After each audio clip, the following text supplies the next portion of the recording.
여러분 안녕하세요. 12월 16일 목요일 아침입니다. 하나님께서 오늘도 참 좋은 날 선물로 주셨네요. 말씀 보면서 기도하면서 하루 시작하도록 하겠습니다. 오늘 함께 볼 말씀은 마태복음 15장 29절에서 39절까지의 말씀입니다. 예수께서 거기서 떠나사 갈릴리 호숫가에 이르러 산에 올라가 거기 앉으시니 큰 무리가 다리 저는 사람과 장애인과 맹인과 말 못하는 사람과 기타 여럿을 데리고 와서 예수의 발 앞에 앉힘에 고쳐주시니 말 못하는 사람이 말하고 장애인이 온전하게 되고 다리 저는 사람이 걸으며 맹인이 보는 것을 무리가 보고 놀랍게 여겨 이스라엘의 하나님께 영광을 돌리니라. 예수께서 제자들을 불러 이르시되 내가 무리를 불쌍히 여기노라. 그들이 나와 함께 있은지 이미 사흘임에 먹을 것이 없도다. 길에서 기진할까 하여 굶겨 보내지 못하겠노라. 제자들이 이르되 광야에 있어 우리가 어디서 이런 무리가 배부를 만큼 떡을 얻으리이까. 예수께서 이르시되 너희에게 떡이 몇 개나 있느냐. 이르되 7개와 작은 생선 2마리가 있나이다. 하거늘 예수께서 무리에게 명하사 땅에 앉게 하시고 떡 7개와 그 생선을 가지사 축사하시고 떼어 제자들에게 주시니 제자들이 무리에게 주매 다 배불리 먹고 남은 조각을 7광주리에 차게 거두었으며 먹은 자는 여자와 어린이 외에 4,000명이었더라. 예수께서 무리를 흩어 보내시고 배에 오르사 마가단 지경으로 가시니라. 아멘. 네, 여러분 오늘도 마태복음 15장 예수님께서 이적을 베푸시는 내용을 함께 봅니다. 또 그리고 오병이어와 너무 비슷한 이적이죠. 칠병이어. 오병이어는 마태복음 14장에 나오는데 오병이어는 물고기 2마리와 보리떡 5개를 가지고 5,000명을 먹이시고 남은 광주리가 12광주리가 되었는데 이것은 보리떡 7개 물고기 2마리로 4,000명을 먹이시고 그리고 7광주리가 남은 그러한 그 말씀을 우리에게 해주고 있습니다. 오늘 이 말씀의 의미를 우리가 살펴보면서 기도의 제목을 찾아볼까 합니다. 병 고치는 사람들의 모습이 반복적으로 나오고요. 또 오병이어와도 같은 그 이적의 내용이 또 한 번 반복돼서 나옵니다. 다른 복음서에서는 나오지 않지만 마태복음에서는 이 칠병이어의 이적이 한 번 더 나오죠. 왜 이러한 모습들이 반복적으로 나오는가? 이것 어떤 의미를 가지고 마태가 기록을 했는가라고 하는 것을 우리가 좀 살펴보고자 합니다. 여러분, 오늘 이 말씀을 제대로 잘 이해하기 위해서는 지금 예수님께서 어디로 가셨는가, 그리고 그 예수님이 어느 행적, 어느 길로 가셨는가라고 하는 것을 우리가 좀 살펴볼 필요가 있습니다. 왜냐하면 그것을 알아야 이 말씀의 의미를 더 깊게 깨달을 수 있기 때문에 그렇습니다. 오늘 이 마태복음 15장의 말씀은 마가복음에서도 같은 지역에서의 이적을 똑같이 설명을 해주고 있는데 그 예수님의 그 행적을 조금 더 자세하게 얘기해주고 있습니다. 마가복음 7장 31절에 보면은 이렇게 나옵니다. 예수께서 다시 두로 지방에서 나와 시돈을 지나고 데가볼리 지방으로 통과하여 갈릴리 호수에 이르시매 이렇게 나오죠. 그래서 예수님의 행적을 보면은 데가볼리 지역으로 가서 갈릴리 호수로 가셨다라고 나옵니다. 근데 이 데가볼리가 굉장히 중요한 지역인데요. 여러분 지도를 한번 좀 봐주세요. 이 지도를 보시면 지금 갈릴리 호수의 오른쪽 아랫부분 동남쪽에 데가볼리라고 하는 지역이 있습니다. 빨갛게 좀 동그라미 이렇게 쳤죠. 데가볼리가 그쪽 지역입니다. 여기는 그 이방이죠. 이스라엘도 아니고 또 유대 땅도 아니고 이방 땅입니다. 이제 요단강 동편인데 여기에 이방인들이 이제 주로 살고 있었는데요. 여기를 데가볼리라 그렇게 이제 이름을 하는 지역인데, 지금 예수님께서는 두로와 시돈에서 데가볼리 지역으로 가서 갈릴리 호수로 가셨다 하는데, 한번 제가 루트를 빨간색으로 한번 이렇게 그려봤습니다. 두로와 시돈 지방에서 다시 데가볼리로 내려가셨다가 그리고 갈릴리 지역으로 이제 갑니다. 그러니까 여러분, 이 갈릴리 호수로 갔다고 하는 것이 지도를 잘 보시면 이 갈릴리 지역이 아니고 그냥 갈릴리 호수로 가신 거죠. 이 갈릴리 지역은 우리가 잘 알듯이 헤롯 안티파스가 지금 다스리고 있는 곳입니다. 이제 굉장히 그 예수님에 대해서 적대시하는 그러한 그 헤롯 왕이 그 지역을 다스리고 있었죠. 아무래도 그런 여러 가지 상황이 있어서, 또 바리새인과 서기관들하고 이 논쟁이 붙고 갈등이 있는 이제 그런 그 상황들이 있으니까 예수님이 좀 자리를 이제 피해서 두로와 시돈 지방을 가시고, 그리고 또 이렇게 길을 돌아서 데가볼리 지역으로 내려왔다가 그리고 갈릴리 호수로 지금 가신 것으로 보여집니다. 지금 여기에서 일어나는 일이다 라고 하는 건데요.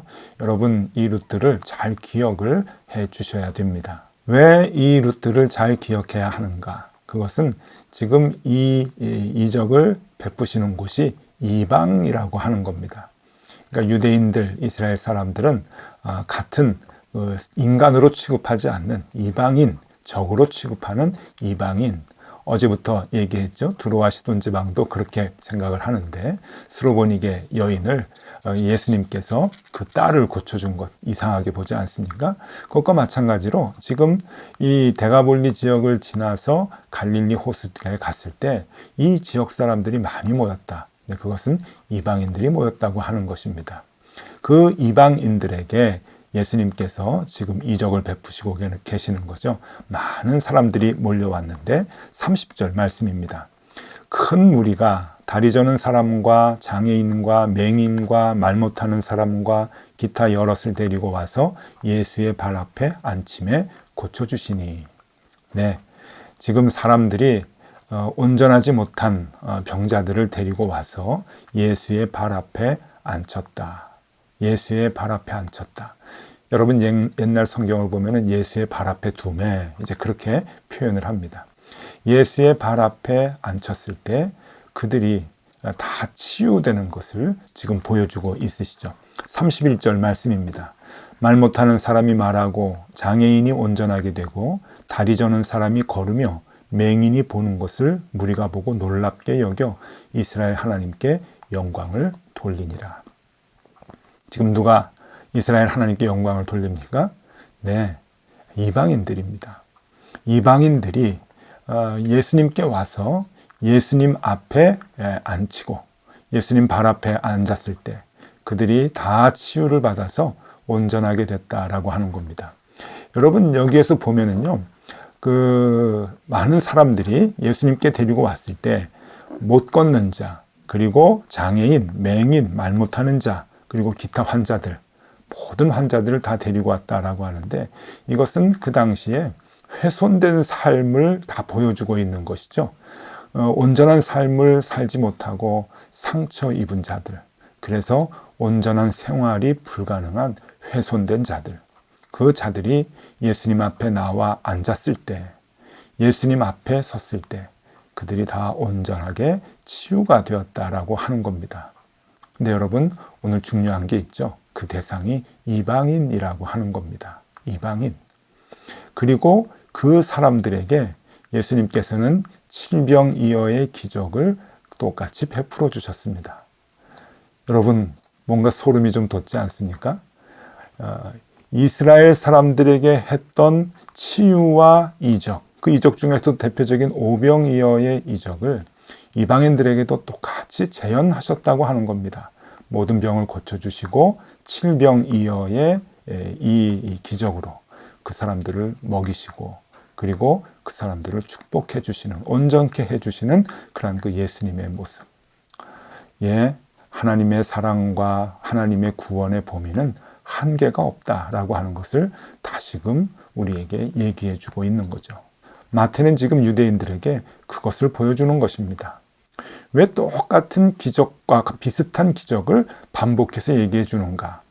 아마 다른 그 제자들, 그러니까 마가나 누가나 요한 같은 경우에는 이 비슷한 기적, 오병이어 칠병이어 이 비슷한 기적이 두 번 있으니까 한 번은 생략한 것 같습니다. 그래서 오병이어의 기적이 더 독특하고 그리고 더 대표적인 사건이라서 오병이어의 기적을 기록을 한 것 같은데, 여러분, 마태는 두 번을 기록을 했죠.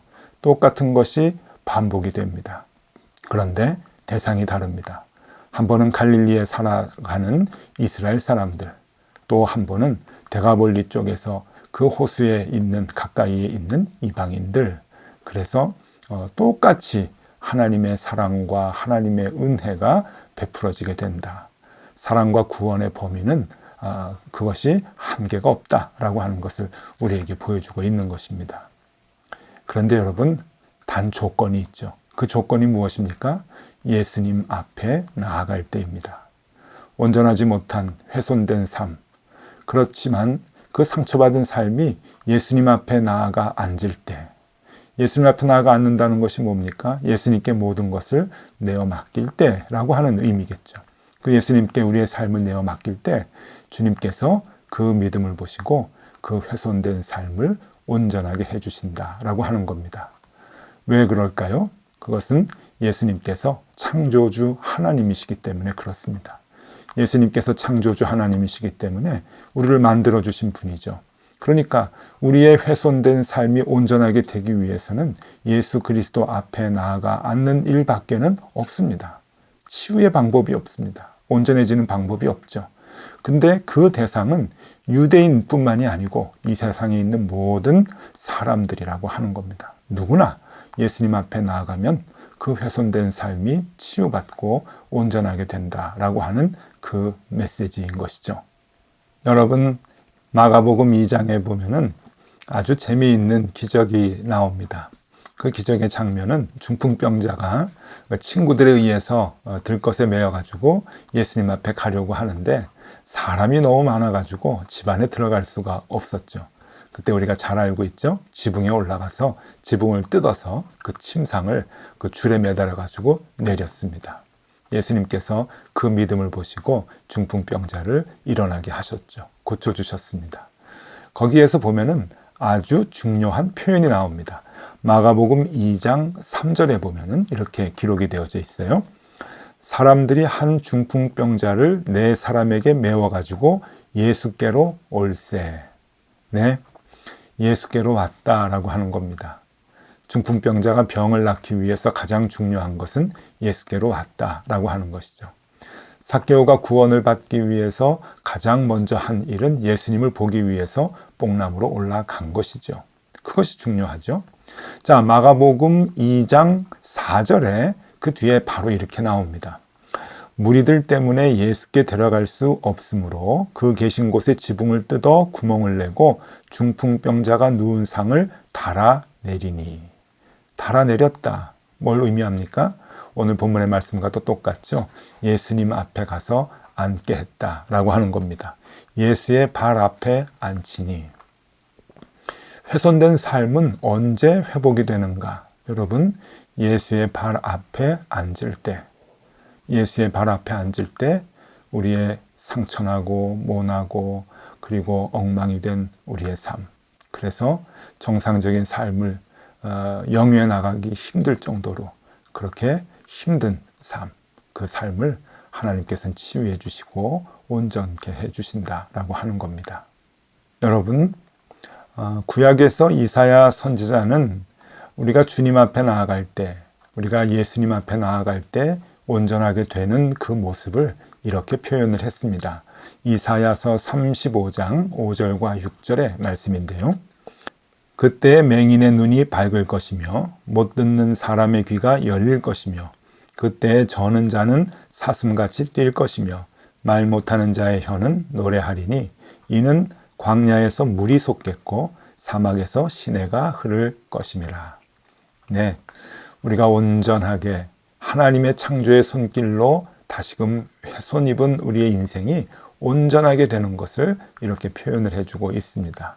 맹인의 눈이 밝고 그리고 못 듣는 사람들의 귀가 열리고, 그리고 저는 자들이 사슴같이 뛸 것이다.